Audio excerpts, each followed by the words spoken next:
Bapa Surgawi, tiba saatnya kami akan membaca dan merenungkan firman-Mu. Mari Tuhan, siapkan hati kami menjadi hati yang siap untuk ditaburi dengan kebenaran firman Tuhan. Urapi dan pakai hamba sebagai alat di tangan-Mu untuk menyatakan kehendak-Mu bagi kami semua. Walaupun sudah sering kami baca, kami dengar, kami renungkan, tetapi kami ingin untuk selalu diingatkan. Terima kasih Tuhan, ini doa kami dalam nama Tuhan Yesus. Kami siap mendengar firman Tuhan. Haleluya. Amin.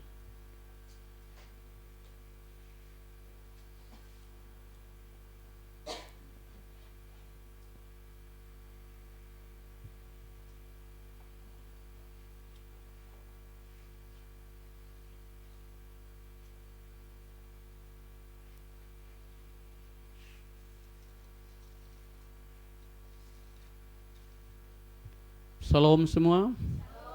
Mari kita lihat kebenaran firman Tuhan yang saya pilih untuk kita dari Injil Lukas. Markus ya. Markus 5. Kita lihat Markus 5.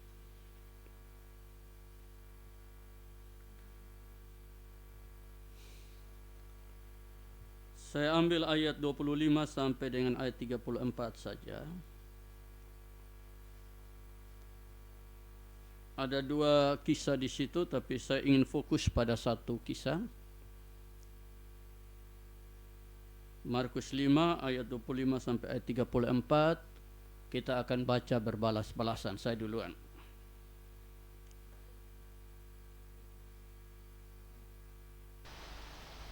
Yesus membangkitkan anak Yairus dan menyembuhkan seorang perempuan yang sakit pendarahan.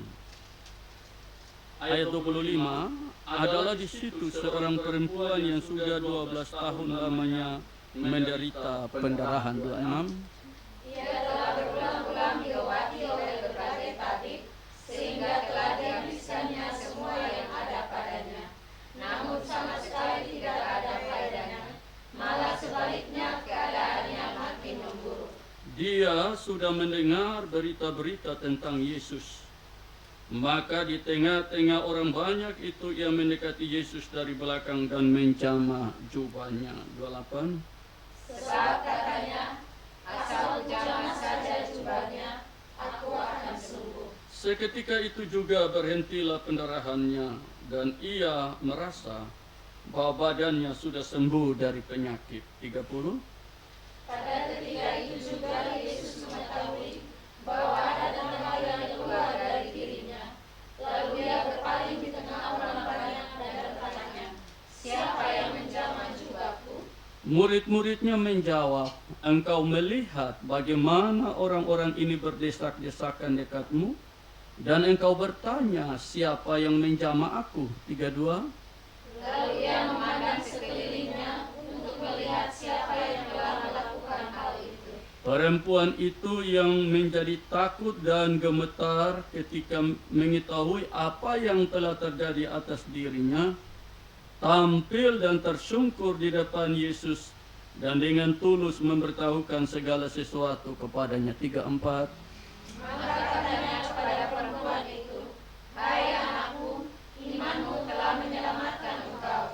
Pergilah dengan selamat dan sembuhlah dari penyakitmu. Demikian firman Tuhan. Salam. Salam sejahtera untuk kita semua ya. Baik Bapak Ibu, saudara-saudara yang saya kasih dalam Tuhan Yesus, sudah saya katakan tadi bahwa firman Tuhan ini bukan sesuatu yang baru. Ya, sesuatu yang sudah sering kita baca. Cerita ini juga kita sudah hafal di luar kepala. Dan banyak kali juga kita sudah mendengar banyak renungan-renungan dari berbagai-bagai hamba-hamba Tuhan yang Tuhan pakai. Jadi apa yang saya sampaikan nantinya bukan sesuatu yang baru, hanya untuk menyegarkan kembali kita supaya kita semakin disegarkan, semakin dikuatkan. Ya, seperti firman Tuhan bilang, jangan lupa memperkatakan Taurat itu. Ketika engkau ada di jalan, ketika engkau berbaring, ketika engkau bekerja dan seterusnya, sampaikan. Ya, dan dalam Mazmur dia bilang, yang merenungkan Taurat itu siang dan malam. Saudara, hari ini seperti saya bilang bahwa saya lebih fokus pada peristiwa di mana seorang perempuan yang sakit pendarahan 12 tahun disembuhkan oleh Tuhan Yesus. Walaupun cerita ini bersamaan dengan bagaimana Yesus membangkitkan anak daripada Yairus. Bapak Ibu saudara-saudara yang saya kasih dalam Tuhan Yesus, coba sejenak kita bayangkan bahwa kita berada pada posisi daripada perempuan ini. 12 tahun sakit. Kotong sakit 1 minggu saja susah. Rasa-rasanya bosan, jenuh. Ya. Saya pernah sakit beberapa waktu, saya bilang, Tuhan, saya sudah jenuh. Saya ingin kembali seperti biasa. Nah, perempuan ini 12 tahun. Ya, bayangkan kalau kita berada pada posisi itu. Tetapi bagaimana ketika dia bertemu Yesus, semuanya berubah total. Ya. Dia datang pada Yesus dan semuanya berubah total dalam waktu itu juga. Nah, tentu ini menjadi satu pembelajaran iman bagi kita. Kalau orang lain Yesus tolong, pasti kita juga. Karena dia Tuhan yang tidak berubah. Tuhan yang sama yang menyembuhkan perempuan ini, Tuhan itu juga yang kita masih percaya dan sembah sampai hari ini, dia tak pernah berubah. Ya. Jadi Tuhan merubah perempuan ini ketika dia bertemu dengan Tuhan. Dari seorang yang penyakitan menjadi seorang yang sehat. Dari seorang yang putus asa, hilang harapan, menjadi seorang yang punya pengharapan baru. Dari seorang yang tidak diperhitungkan oleh manusia, menjadi seorang yang diperhitungkan Tuhan. Sampai Tuhan bilang, ibu besar imanmu, dan seterusnya. Atau dipuji Tuhan. Nah, sebelum saya bawa kita untuk masuk dalam langkah-langkah bagaimana perempuan ini mulai mengalami pemulihan Tuhan. Ya. Jadi tentu ada langkah-langkah, kan tidak mungkin dalam sekejap saja. Tetapi ada langkah-langkah iman yang ditempuh oleh perempuan ini sampai akhirnya dia bisa meraih kemenangan itu atau pemulihan itu. Nah, tapi sebelum kita masuk langkah-langkah itu, saya ingin membawa kita pada sesuatu yang umum dulu supaya kita benar-benar ketika kita masuk dalam langkah-langkah itu kita paham. Ya, jadi dalam cerita tadi bahwa perempuan ini telah menghabiskan begitu banyak harta, ya, dan ternyata keadaan tidak berubah, bahkan lebih parah. Berapa banyak orang juga yang dia andalkan, yang mungkin mungkin bagi dia melalui orang-orang ini dia bisa mengalami jalan keluar. Tetapi dalam kenyataannya tidak. Ya. Jadi manusia yang dia andalkan juga sudah angkat tangan. Harta yang dia andalkan juga sudah tidak bisa lagi, ya, diharap. Bahkan dia juga mungkin sudah putus asa karena penderitaan yang begitu lama. Tapi saudara, ternyata bahwa dari semua yang sudah angkat tangan dan tidak bisa diharap lagi, ternyata masih ada satu pribadi yang tidak pernah angkat tangan.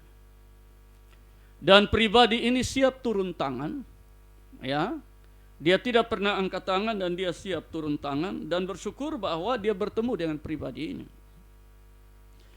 Di mana pribadi ini pernah mengalami juga seperti yang kita alami. Ya. Dalam Ibrani dia bilang dia pernah dicobai tetapi dia tidak berdosa. Dan karena itu dia menang atas pencobaan dan dia sanggup menolong orang yang dicobai, kata Ibrani. Ya, kita baca di dalam Ibrani 4 ayat 15 sampai 16, di situ dia bilang seperti itu, ya. Coba kita lihat Ibrani 4 ayat 15.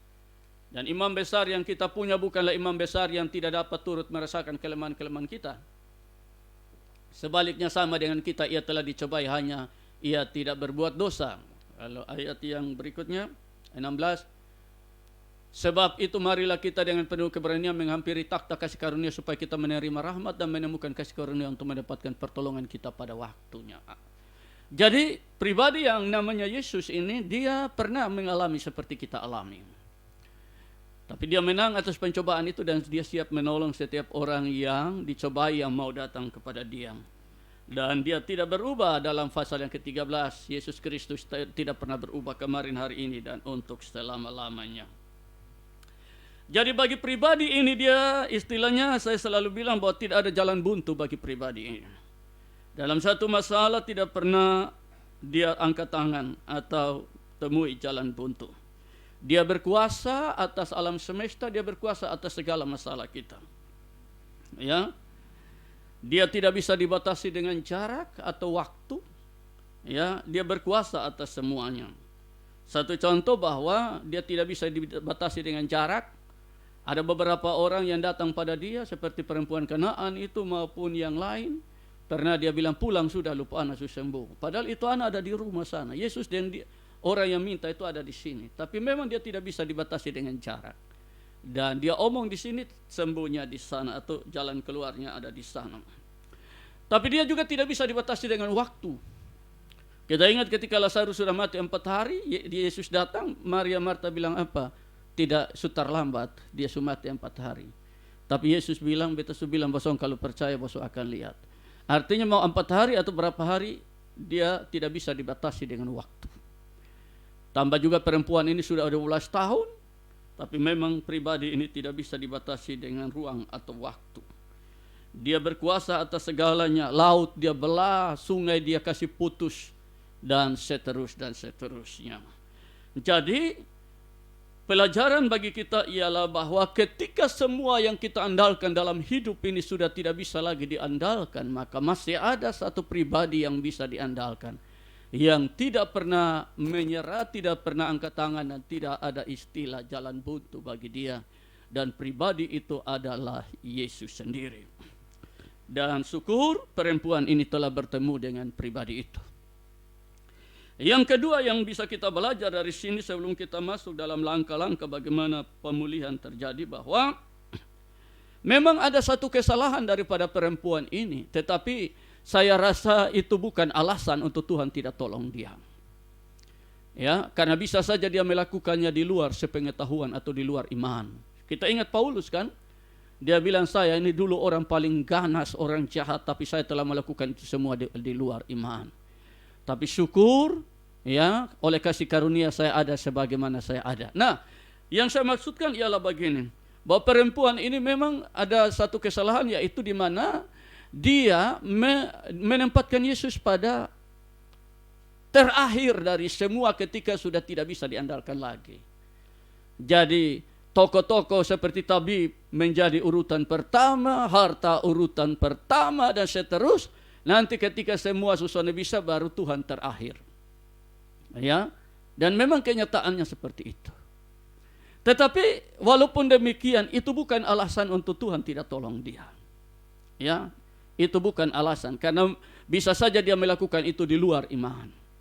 Jadi tidak ada alasan untuk Tuhan tidak tolong dia. Nyatanya ketika dia datang, Tuhan sana bilang begini, lu surasa, di mana lu pun dokter semua yang lu andalkan, di mana lu pun uang kekayaan lu andalkan, cari dong, tahu kenapa kalau datang di beta, lu baru ingat beta.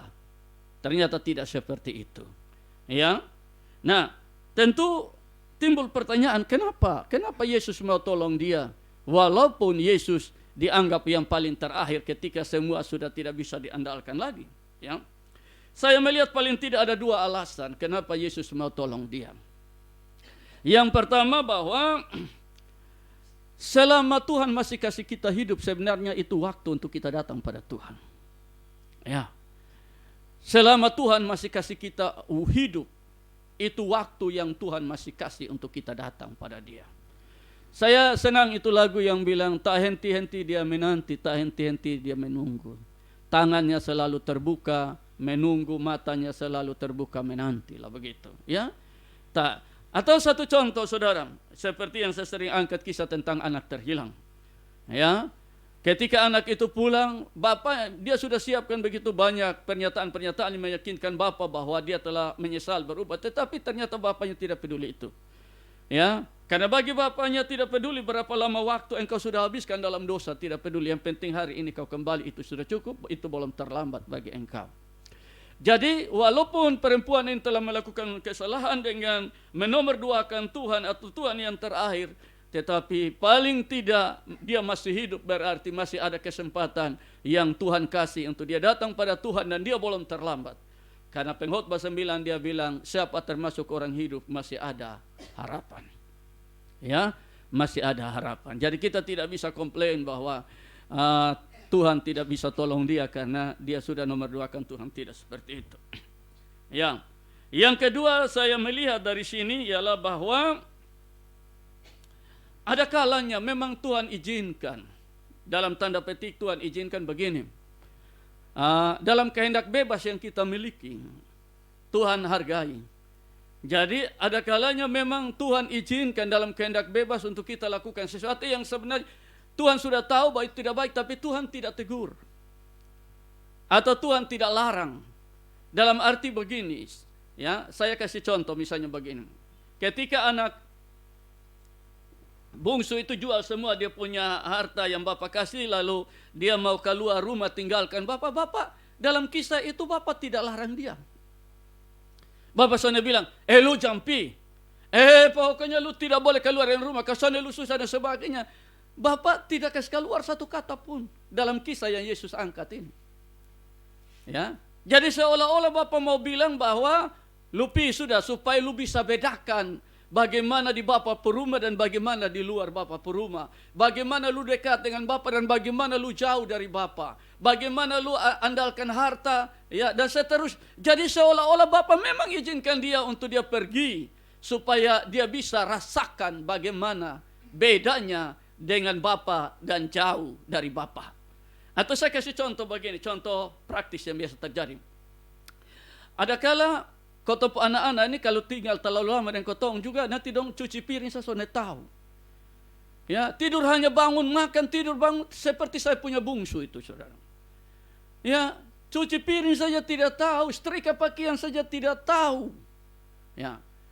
Jadi adakala ketika anak-anak itu dia ingin mau kuliah di luar, ya, adakala kotong orang tua senang juga, ya. Senang bukan karena apa, tapi pada satu sisi biar supaya dia belajar mandiri lah begitu. Dia bisa bedakan mana suasana di Bapa perumah dan mana di luar Bapa punya rumah. Ya, jadi kotong orang tua soalnya larang, tapi memang kotong ingin supaya dia punya wawasan terbuka. Nah, ada kala dalam hidup ini seperti itu. Ya, ketika Tuhan melihat bahwa botong sudah melangkah pada sesuatu yang salah, Tuhan, ada kala Tuhan diam. Supaya Tuhan mau kotong bisa bedakan itu. Bagaimana jauh dari Tuhan dan dekat dengan Tuhan. Supaya menjadi pelajaran bagi kita. Ya, karena apa? Saudara, contohnya begini. Orang tidak akan menghargai sebuah kebebasan. Tapi ketika dia ada dalam penjara baru dia tahu bahwa kebebasan itu ternyata mahal. Atau orang tidak akan hargai kesehatan kalau dia tidak sakit. Tapi ketika dia ada di rumah sakit itulah baru dia bilang ternyata sehat itu mahal. Nah, seperti itulah. Ya, jadi adakala Tuhan izinkan kotong ada di sana supaya kotong tahu ternyata kalau jauh dari Tuhan itu risikonya seperti ini. Jadi memang Tuhan izinkan ini, saya melihat dalam tanda petik bahwa Tuhan izinkan ini terjadi supaya dia bisa bedakan. Ya, bisa bedakan mana, ya, artinya Tuhan mau bilang bahwa yang lu andalkan itu selain Tuhan itu semua sia-sia.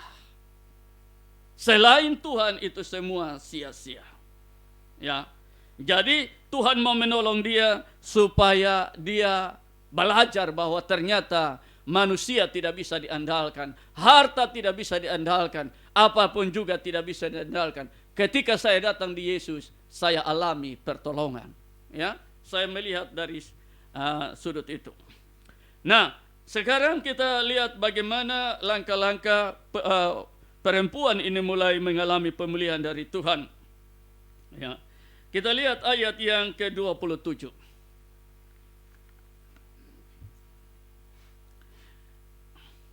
dia sudah mendengar berita-berita tentang Yesus. Kita ambil itu dulu. Dia sudah mendengar berita-berita tentang Yesus. Ternyata saudara, perempuan ini tidak hanya mendengar satu kali saja tentang Yesus, tapi banyak kali. Berita-berita. Berarti bukan satu berita. Ada banyak berita. Tentang satu tokoh yang namanya Yesus. Tentu bukan soal namanya saja, tetapi berita-berita itu bercerita tentang karyanya, tindakannya, perkataannya. Dia dengar itu semua. Ya. Jadi kalau orang dengar nama misalnya seperti Bapak Bayu, pasti bukan sekedar nama saja, tapi paling tidak orang dengar, ya, Bapak Bayu punya hidup, ya, karya, pelayanan, tindakan, kata-kata semua tentu itu ada di dalamnya. Nah, seperti itu juga ketika perempuan ini dengar berita-berita tentang Yesus. Jadi bukan soal namanya saja pribadi itu, tetapi karyanya, perkataannya, tindakannya, dan perbuatan-perbuatannya semua dia dengar. Nah, menariknya ialah bahwa begini saudara. Perempuan ini tidak hanya sekedar mendengar, masuk telinga kiri, keluar telinga kanan. Adakala kita mendengar berita, tetapi banyak kali kita tidak terlalu pusing, fokus dengan itu berita atau cerita. Ya, karena kita merasa itu tidak penting bagi kita. Masuk telinga kiri, keluar telinga kanan, orang tanya kembali, Sone tahu, tapi beta hanya pernah dengar itu. Ya, karena memang kita tidak tertarik dengan cerita itu atau pribadi itu. Ya, tetapi tidak seperti perempuan ini. Ketika dia mendengar cerita tentang Yesus, berita tentang Yesus, karya Yesus, tindakan perkataan Yesus, masuk melalui dua telinga, turun di hati. Turun di hati. Nah, di hati inilah dia merenungkan itu semua. Dan ketika dia merenungkan itu semua, maka timbullah sesuatu yang namanya iman. Karena iman timbul dari pendengaran, dan pendengaran akan firman Tuhan. Ya, banyak orang dengar tentang Yesus, banyak orang dengar khotbah, tapi hanya masuk telinga kiri, keluar telinga kanan, ada masuk lewat telinga, keluar lewat mulut, tapi tidak singgah di hati. Keluar lewat mulut maksud saya ialah bahwa dia dengar khotbah, dia bisa khotbah kembali. Dia dengar cerita, dia cerita kembali. Dia dengar kesaksian, dia cerita kembali. Tapi tidak pernah simpan dalam hati lalu merenungkannya dan menimbulkan iman. Itu ada yang tidak seperti itu. Ya. Tapi beda dengan perempuan ini. Ya. Nah, dari situlah timbul iman, dan karena timbul iman inilah maka dia masuk di langkah berikut. Dia masuk di langkah berikut. Nanti kita lihat bagaimana dia pun nekat itu. Ya. Jadi istilahnya ini langkah awal dulu, diisi dulu dengan berita-berita tentang Yesus. Lalu mulai timbul iman dari dalam. Ibarat seperti motor isi dengan bensin, ya. Lalu ada pengapian dari busi di starter, lalu dia mulai bunyi. Nah, bukan sekedar bunyi saja, tapi masuk langkah berikut sudah. Masuk gigi dan tancap gas dan seterusnya. Nah, ini dia berawal dari situ. Jadi kalau kita mau mengalami pertolongan Tuhan, pemulihan Tuhan, ya, itu harus berawal dari firman itu. Kita dengar, kita baca, dia harus masuk singgah di hati kita untuk direnungkan dan melahirkan iman. Bukan sekedar saja, ya, dengar khotbah, dengar cerita, dengar kesaksian, baca firman, tapi kalau tidak singgah di hati untuk direnungkan, maka kita tidak beda dengan orang-orang yang ada di luar sana atau yang tidak percaya Yesus. Apa bedanya? Ya.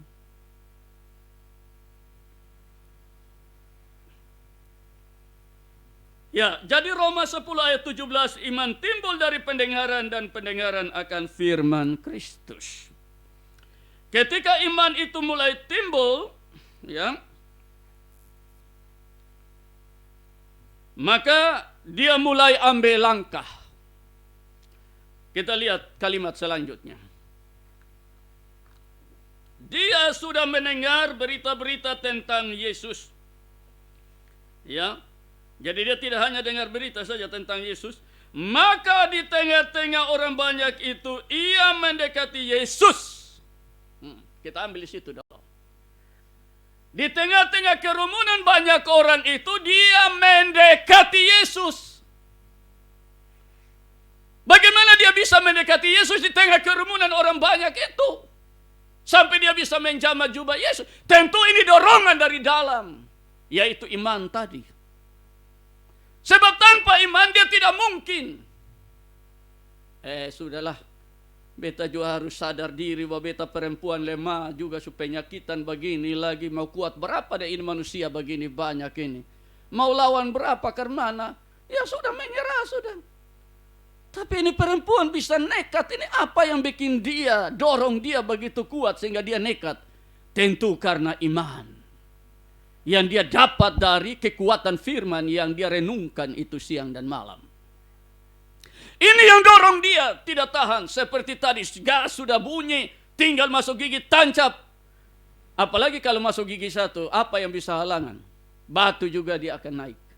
Ya seperti itu sudah. Nah, kerinduannya yang besar untuk mengalami pertolongan Tuhan untuk menjamah Yesus tidak bisa dihalangi oleh siapapun dan apapun. Kita lihat situ. Kerinduannya yang besar untuk bisa menjamah Yesus agar dapat mengalami pertolongan dari Yesus tidak bisa dibatasi atau dihalangi oleh siapapun dan apapun, tidak bisa. Ya, makanya di dalam coba dengan hormat saya minta Adita yang kasih kita Roma 8 ayat 35.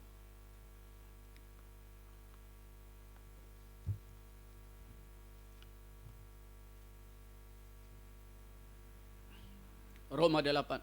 Siapakah yang akan memisahkan kita dari kasih Kristus? Penindasan atau kesesakan atau penganiayaan atau kelaparan atau ketelanjangan, bahaya atau pedang, ayat 38. 38. Sebab aku yakin bahwa baik maut maupun hidup, baik malaikat-malaikat maupun pemerintah-pemerintah, baik yang ada sekarang maupun yang akan datang, 39. Atau kuasa-kuasa baik yang ada di atas maupun yang di bawah atau sesuatu makhluk lain pun tidak akan dapat memisahkan kita dari kasih Allah yang ada dalam Kristus Yesus Tuhan kita. Kita lihat itu. Perempuan ini tidak menyerah, tidak pasrah dengan keadaan, tapi mendorong dia nekat. Dan memang kalau orang punya iman itu biasa nekat. Ya, satu contoh itu ketika kalau kita baca dalam saksi-saksi iman di Ibrani 11, orang tua Musa itu ketika Musa lahir mereka kurung dia selama sekian bulan tetapi tidak tahan lagi, maka mereka mengambil satu tindakan iman nekat, yaitu bikin satu perahu kecil kasih masuk ini anak dan seterusnya. Ya,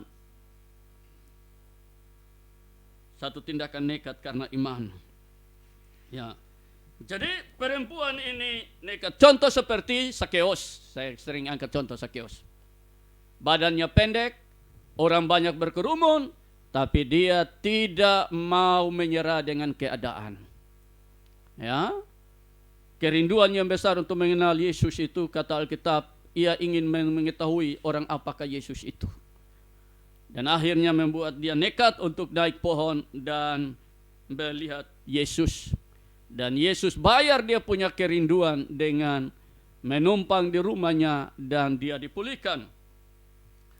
Atau seperti Bartimeus, ketika dia berteriak, Yesus anak Daud kasih anakku, orang bilang berhenti, diam. Tapi Alkitab bilang semakin orang melarang, semakin dia berteriak karena kerinduan yang besar untuk mau bertemu Yesus. Dalam bacaan kita juga begitu ayat yang ke-35. Ketika Yesus masih berbicara, datanglah orang dari keluarga kepala rumah ibadah itu berkata, anakmu sudah mati, apa perlu lagi engkau menyusahkan guru? Lupa na sumati jambe kisusah guru lagi. Ya. Selalu saja ada halangan, ada rintangan yang mencoba untuk menghalangi kita datang pada Tuhan. Tetapi orang kalau punya iman yang kuat, iman yang hidup yang lahir dari firman Tuhan, dia tidak akan peduli dengan itu halangan. Dia akan kasih kalah semua, dia akan nekat. Nah, inilah yang bisa kita tiru dari perempuan ini, nekatnya dia yang bisa mengalahkan semua halangan, rintangan demi bisa bertemu dengan Yesus. Dia tidak menyerah dengan keadaan atau nasib. Yang ketiga, masih dalam ayat yang kita baca itu. Maka di tengah-tengah orang banyak itu yang mendekati Yesus dari belakang dan menjama jubahnya. Dia datang mendekati Yesus dari belakang dan menjama jubahnya. Sebab katanya, asal ku jama saja jubahnya, aku akan sembuh, dan seketika itu juga dia sembuh.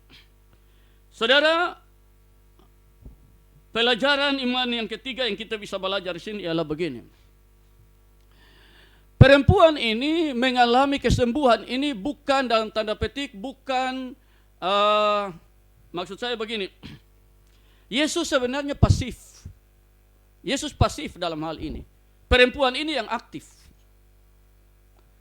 Kenapa saya katakan demikian? Karena begini, Yesus tidak pernah bilang bahwa beta rasa ada satu perempuan di sini yang sakit pendarahan 12 tahun. Mana dia? Tolong dulu. Lihat, kau panggil dia datang. Tidak. Atau Yesus tidak bilang, beta rasa ini hari akan ada satu orang yang jama bepun jubah dan sembuh. Tolong siapa itu? Tidak.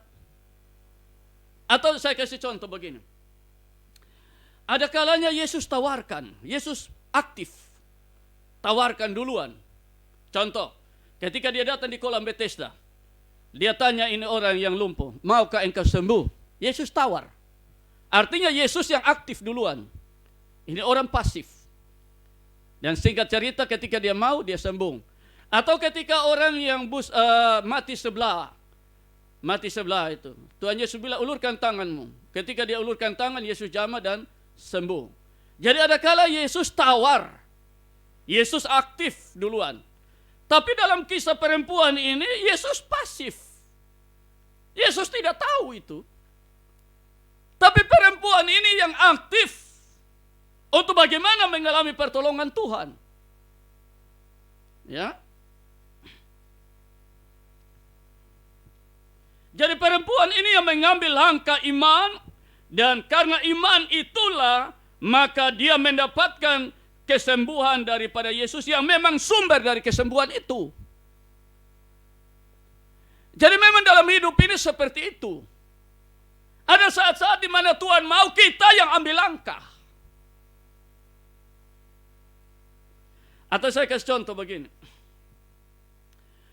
Misalnya saya di satu momen tertentu, saya masak lalu saya siapkan makanan di situ, dan memang tujuan saya supaya siapa yang lapar dan butuh makan, dia makan. Lalu saya masak habis, saya siap. Nah, saya tiba-tiba ketika tanpa saya ketahuan saya, ada satu orang yang datang lalu dia makan. Ya, begitu saya lihat, makanan habis. Siapa yang makan? Saya, Bapak. Kan tidak mungkin saya marah. Karena memang saya siap untuk orang yang butuh yang makan. Lalu apa yang saya omong? Pasti saya akan bilang begini, syukur Anda dapat berkat ini hari. Karena memang itu disiapkan untuk makan. Tetapi orang belum makan, Anda yang makan, syukur. Itu artinya itu berkat untuk Anda. Yesus memang sumber kesembuhan, sumber jalan keluar dari setiap masalah. Tetapi perempuan inilah yang datang mendapatkan itu daripada Yesus. Jadi tanpa Yesus tawarkan, tapi tindakan imannya telah membuat dia mendapatkan kesembuhan itu. Ya. Jadi memang ada saat-saat, saya bilang tadi, ada saat di mana Tuhan aktif, tapi ada saat di mana Tuhan sengaja pasif supaya kita yang harus aktif. Saya kasih contoh begini. Ketika Musa dan orang-orang Israel di tepi laut Kulsum, tentara Mesir dari belakang, di depan laut. Pada waktu itu Tuhan bilang dengan Musa, angkat lu pun tongkat, pukul di laut. Jadi Tuhan yang aktif. Dan suruh Musa, jadi Musa melakukan seperti yang Tuhan perintahkan. Dan laut putus, terbelah. Atau ketika Yosua dan tentara Israel mau menyeberang sungai Yordan, Tuhan bilang, kasih tahu para imam pikul tabut perjanjian, injak kaki di situ. Lalu Yosua suruh dan akhirnya sungai Yordan putus. Artinya bahwa Tuhan yang aktif. Yosua, Musa hanya ikut melakukannya saja. Tapi ada kasus di mana Yosua yang aktif dan Tuhan pasif. Dan itu terjadi. Saudara ingat ketika Yosua dan tentara Israel berperang, lalu hari hampir malam dan musuh belum dibabat bikin habis. Yosua bilang apa? Matahari kau berhenti di atas Gibeon. Bulan berhenti di atas lembah Ayalon. Apakah Yosua harus berdoa tanya Tuhan? Tidak kan? Woi, tolong dulu, mari potong doa dulu. Teh ini sukar mana, minta petunjuk Tuhan dulu. Teh ini musuh masih banyak hari semua malam ini. Tapi nyatanya Tuhan Yosua omong matahari, bulan berhenti. Kenapa Yosua bisa lakukan itu dan memang terjadi? Karena iman. Karena Yosua tahu bahwa ada satu ayat di situ. Karena yang berperang bagi orang Israel adalah Tuhan. Atas dasar iman itulah dia aktif. Bertolak dari iman itulah dia aktif. Dan Tuhan melakukannya. Jadi memang dalam hidup ini ada banyak masalah yang kita alami ini. Tidak selamanya kau harus mencari hamba Tuhan. Berdoa minta penglihatan. Minta firman. Tidak selamanya harus seperti itu. Kita yang harus ambil langkah. Pegang janji-janji Tuhan lalu kita ambil langkah. Karena memang janji-janji itulah bagi kita. Amin. Janji-janji itu bagi kita. Atau bagi malaikat? Kan tidak. Saya ingat, saya baca buku Jenderal-Jenderal Iman, ada seorang hamba Tuhan namanya Smith Wigglesworth. Dalam pelayanannya banyak kali Roh Kudus berkarya begitu hebat, dahsyat. Ya. Satu waktu dia diwawancara, dia ditanya begini, Tuan Smith, rahasia pelayanan Anda itu apa sih? Kok Anda baru mulai saja Roh Kudus sudah bekerja begitu hebat dalam suasana ibadat Anda? Dia bilang apa? Kalau Roh Kudus tidak menggerakkan saya gerakkan dia. Pernyataan ini terjadi pertentangan di banyak kalangan hamba Tuhan yang menuduh bahwa Smith ini telah menghina Tuhan. Bahwa seolah-olah dia bisa atur Roh Kudus. Padahal tidak. Dari pengalaman iman pelayanannya, dia menyatakan pernyataan itu. Artinya begini dia bilang, ada saat di mana ketika kau memulai ibadah, Roh Kudus bekerja dengan dalam otoritasnya, dia langsung bekerja. Orang mulai dijamah, orang mulai disembuhkan dan seterusnya. Tapi ada saat-saat di mana ibadah dimulai, kok Roh Kudus tidak bekerja. Tidak ada tanda-tanda pemulihan terjadi dan sebagainya. Nah, Smith baca di sini bahwa dia harus menggerakkan Roh Kudus untuk berkarya. Nah, bagaimana dia bisa menggerakkan Roh Kudus berkarya? Dia mulai menyampaikan firman. Dan ketika firman itu disampaikan, iman timbul dari firman. Dan iman timbul, Roh Kudus merespon iman itu dengan gerakan. Roh Kudus merespon iman yang timbul dari firman tadi dengan lawatan. Makanya dia bilang, kalau Roh Kudus tidak gerakan saya gerakan Roh Kudus. Ya. Jadi hidup ini seperti itu. Ya. Jangan selalu untuk kita tunggu Tuhan kerja, jangan. Kita yang ambil langkah. Ada saat di mana Tuhan memulai, ada saat di mana kita harus memulai. Amin. Ya, seperti itu. Ini kerja hanya minta petunjuk Tuhan terus ini ya. Lama-lama kau tahu susah baca Alkitab, hanya doa untuk minta penglihatan terus. Akhirnya kita mempercayai hamba Tuhan, mempercayai penglihatan, tidak mempercayai lagi firman Tuhan.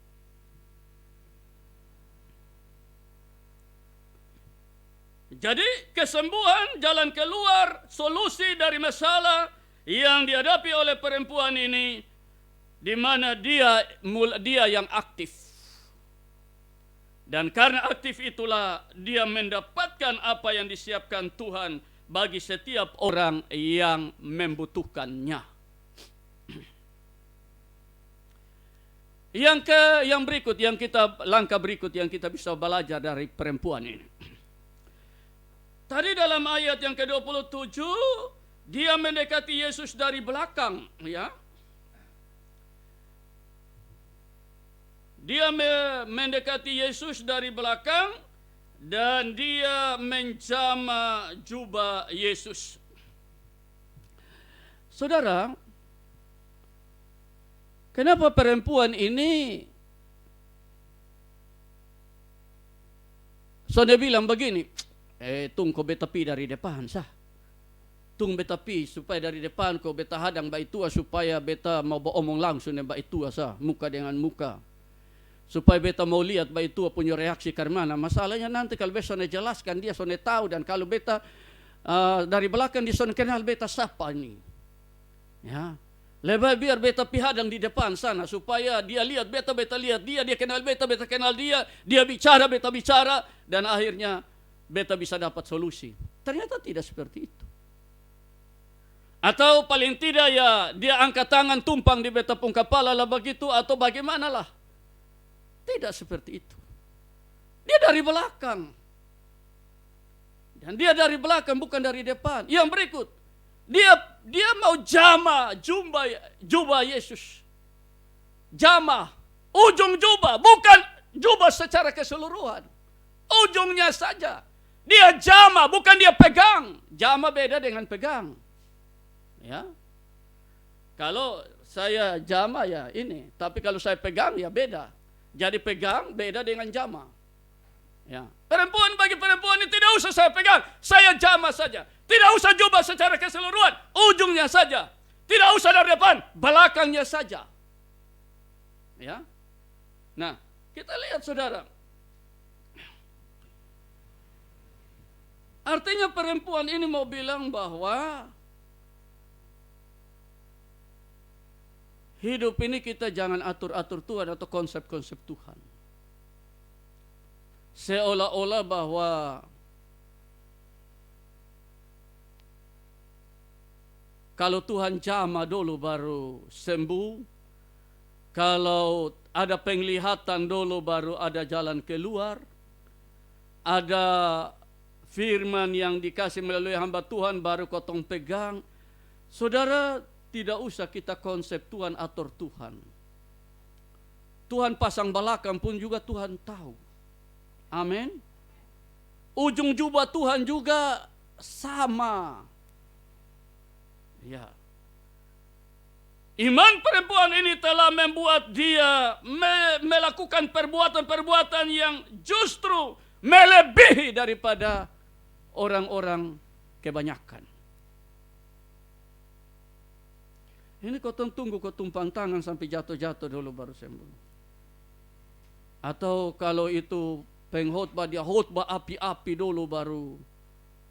Ya, atau kau maju di depan dulu baru botong dilawat Tuhan. Tidak seperti itu. Tuhan tidak bisa dikonsep. Ya. Contohnya seperti perwira di Kapernaum itu. Tuhan puji dia. Ya, waktu Tuhan mau datang di rumah dia bilang, Tuhan tidak usah datang. Katakan saja sepatah kata hamba saya sembuh. Dan seterusnya. Akhirnya Tuhan bilang iman sebesar ini saya belum pernah temukan. Ya. Karena Yairus bilang, mari cepat sudah saya belum mempunyai anak mati. Cepat sudah. Tapi perwira ini dia bilang, tidak usah Tuhan capek-capek datang berperumah. Katakan saja sepatah kata. Dan saudara lihat Tuhan tidak puji Yairus ke dalam kisah ini. Tapi Tuhan puji ini perempuan, Tuhan puji itu perwira. Ya. Jangan sampai kita seperti Naaman. Beta kira dia keluar datang ke korek-korek ini kusta ke pateria di pun Tuhan. Tahu-tahu dia suruh beta pisilam 7 kali. Lu tidak usah konsep Tuhan. Kalau Tuhan suruh pisilam saja. Lu tidak usah konsep-konsep Tuhan. Atau seperti Marta dan Maria. Tuhan, 4 hari dia mati, untuk apa datang lagi? Sutar lambat. Tidak usah konsep Tuhan dan seterusnya. Kita percaya saja. Makanya waktu di tembok ratapan itu saya berdoa saudara. Saya pikir-pikir sampai di sini kenapa saya doa juga. Karena orang tulis catatan nota di kertas kok selip di itu batu-batu, saya juga bikin. Karena saya pikir-pikir sampai di sini kenapa saya bikin ya. Paling tidak ya saya doalah. Kan saya bukan lakukan sesuatu yang salah kan. Saya tulis ini catatan beban, saya selip di batu itu, saya berdoa. Ya. Tetapi dalam hati kecil saya bilang, kenapa? Apa Tuhan dengar saya pun doa karena di tembok ratapan? Kok di saya punya kamar doa juga Tuhan dengar di Indonesia sana, di Kupang sana. Tapi saya karena pikir ya sampai di sini ya tidak salah kalau saya doa juga kan. Jadi saya melakukannya bukan karena soal tembok ratapannya Tuhan dengar saya punya doa. Ya, karena saya percaya bahwa dia tidak bisa dibatasi dengan jarak dan waktu. Karena dia pernah bilang, orang akan menyembah Bapa bukan di gunung ini dan bukan di Yerusalem, tapi dalam roh dan kebenaran. Ya. Jadi mari kita pegang prinsip daripada perempuan ini. Bahwa kau punya doa sepotong pun juga Tuhan sudah mengerti itu bahasa. Amin. Kata-kata tidak keluar tapi air mata jatuh saja Tuhan sudah mengerti itu bahasa air mata. Ya. Dan seterusnya. Tuhan tahu kita punya pergumulan. Jadi kita tidak usah atur-atur Tuhan, konsep-konsep Tuhan. Datang saja pada Tuhan. Ya. Dan Tuhan melakukan lebih dari kita pikirkan dan kita doakan. Yang berikut, mari kita lihat ayat selanjutnya.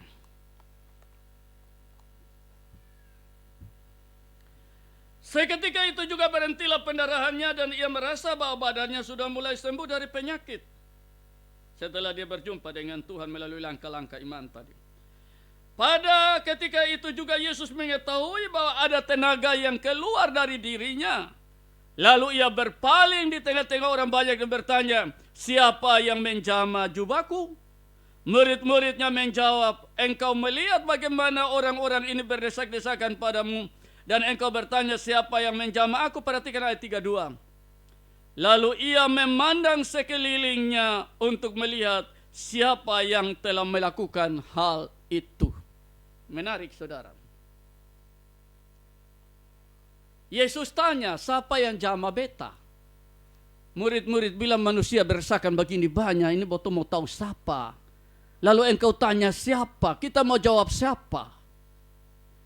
Tuhan bilang tidak, tapi saya rasa ada tenaga yang keluar dari saya punya diri.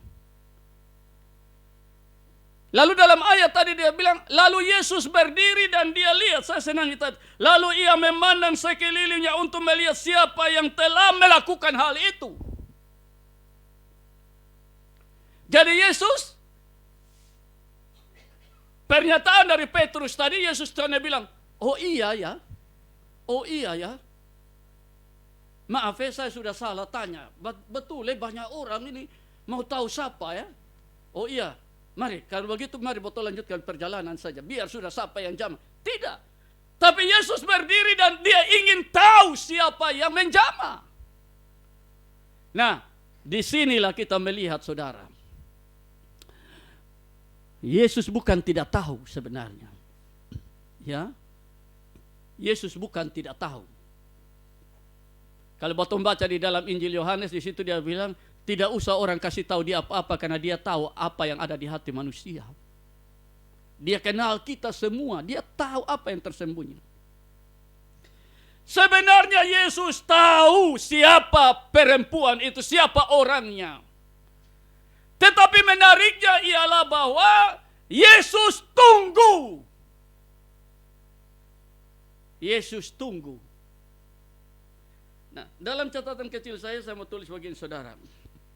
Sebagai Tuhan, bukan Yesus tidak tahu siapa yang menjamah dia. Tapi dia mau supaya kita sadar diri, tahu diri. Ketika sudah mengalami kasih dan kebaikan Tuhan, dengan kesadaran penuh, tanpa paksaan atau terpaksa, tapi dengan tulus datang pada Tuhan. Amin. Saudara lihat situ, perempuan itu dengan tulus. Jadi Yesus bukan tidak tahu, Yesus tahu, tapi Yesus mau supaya ini perempuan datang. Ya. Banyak kali kita mengalami pertolongan Tuhan. Tuhan mau supaya ketika kita alami jalan keluar dari masalah kita alami pertolongan Tuhan, jangan dengan terpaksa kita datang di Tuhan.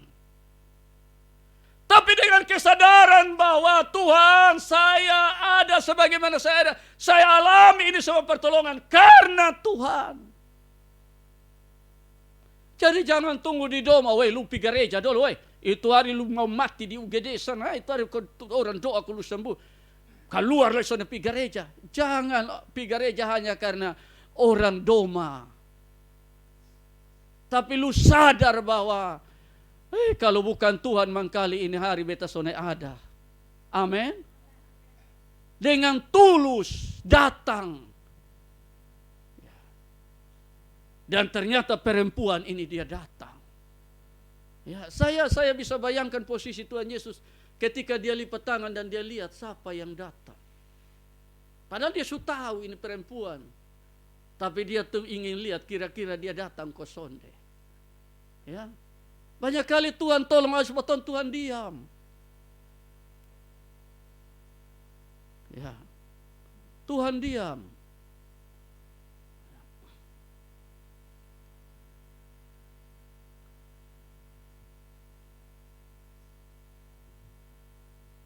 Perempuan ini menunjukkan sikap satu. Dia tunjukkan rasa takut dan hormatnya kepada Tuhan. Di situ dia bilang dia dengan takut dan gentar datang. Artinya kalau kau mengalami kebaikan Tuhan itu tolong supaya tunjukkan rasa takut dan hormat kita pada Tuhan. Amin. Ya, jangan pasang seolah-olah bahwa kita ini layak dan harus ditolong. Tidak bisa seperti itu. Tunjukkan rasa takut dan hormat kita. Yang Alkitab bilang takut akan Tuhan ialah menjauhi kejahatan. Seperti saya pernah angkat tentang Naaman. Dia sembuh, dia tidak hanya kembali bawa persembahan. Tapi dia ambil keputusan untuk tidak lagi menyembah Allah yang selama ini dia sembah. Dan dia mulai menyembah Allah yang benar, Allah Israel. Ada suatu perubahan hidup. Pemberian hidup. Tidak hanya tahu bersyukur. Karena banyak orang ketika alami pertolongan, tolong dipanggil pendeta, kau datang doa syukur dulu. Bapak sudah sembuh. Lalu bungkus dasar kau bawa pergi gereja. Habis doa syukur, ibadah syukur habis bawa dasar pergi gereja, Bapak tua kumat kembali. Karena kan tidak tunjuk rasa hormat dan takut akan Tuhan. Amin. Iya.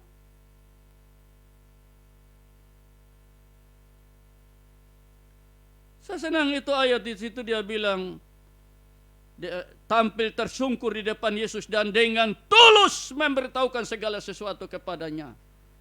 Tulus datang pada Tuhan itu dalam sebuah ketulusan, bukan kemunafikan. Bepikas tu muka di gereja dulu teh ini.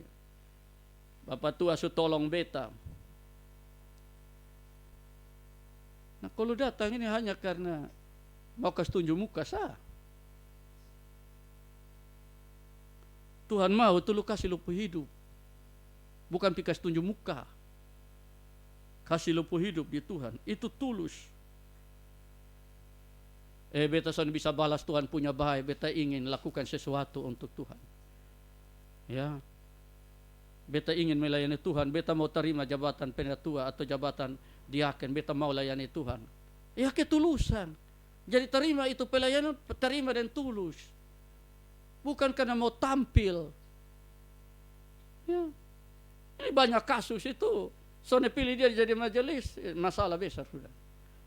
Kalau dia yang bangun itu gereja, kenapa soalnya pilih dia jadi majelis? Dia tokoh dalam masyarakat, kenapa lu soalnya pilih? Itu akan jadi pecah. Kami pernah ada di satu jemaat, saudara.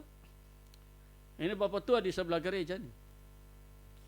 Karena soalnya pilih dia jadi majelis, dia bilang, bosong kenapa soalnya pilih beta jadi majelis?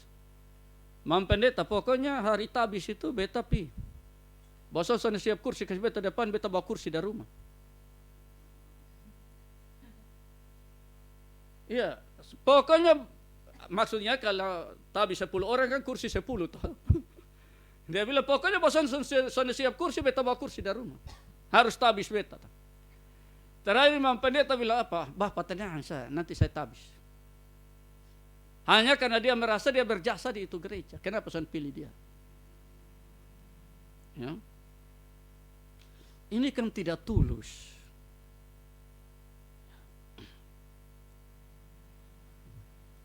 Perempuan ini datang, dia tersungkur di kaki Yesus. Di depan Yesus, ya. Di situ dia bilang, tampil dan tersungkur di depan Yesus dan dengan tulus memberitahukan segala sesuatu kepadanya. Ya, saudara, kita lihat langkah-langkah iman dari perempuan ini. Setelah dia mengalami pertolongan Tuhan, dia tidak lupa diri, tapi dia tahu diri. Ya. Dan Tuhan puji dia, saudara. Tuhan puji perempuan ini. Ya. Ibu besar iman. Situ, hai anakku, imanmu telah menyelamatkan engkau pergi dengan selamat dan sembuh dari penyakitmu itu. Luar biasa, saudara. Tidak semua orang Tuhan bisa puji, tapi kalau sampai Tuhan puji itu, memang Tuhan melihat ada sesuatu lebih dalam diri itu orang. Amin. Seperti Tuhan bilang, hambaku Kaleb karena lain jiwa yang ada padanya. Ya. Iman sebesar ini belum saya pernah temukan di kalangan orang Israel sekalipun. Kepada perwira itu. Kepada perempuan Kanaan itu Tuhan bilang, ibu besar imanmu, pulang. Jadi seperti orang kalau tidak kuat saja ketika dia bilang, saya diutus hanya untuk domba yang hilang dari Israel. Oh iya, minta maaf, saya salah orang. Saya juga harus tahu diri bahwa saya bukan domba dari Israel. Atau ketika Yesus bilang, tidak pantas ambil roti kasih anak kasih anjing. Oh minta maaf, saya sadar diri, saya anjing. Saya salah. Maka dia pergilah. Tapi ibu ini tidak mundur walaupun dengan kata-kata seperti itu. Adakala memang Tuhan diam, adakala Tuhan cuek, adakala Tuhan acuh. Sebenarnya bukan Tuhan tidak mau tolong, tapi Tuhan mau supaya kita melangkah lebih jauh, lebih dalam, bertolak ke tempat yang dalam. Ya. Kita tidak hanya mengenal dia di tempat yang dangkal, sedangkal mata kaki atau lutut atau pinggang, tapi kita harus berenang. Ya, seperti sungai yang keluar dari bait suci itu. Baik, saya tidak perpanjang firman Tuhan lagi, tapi mari kita belajar dari keteladanan perempuan ini. Langkah-langkah iman yang dia ambil, yang pada akhirnya dia mendapatkan pengakuan dari Tuhan, pujian dari Tuhan. Tuhan berkati kita dari firman-Nya. Amin.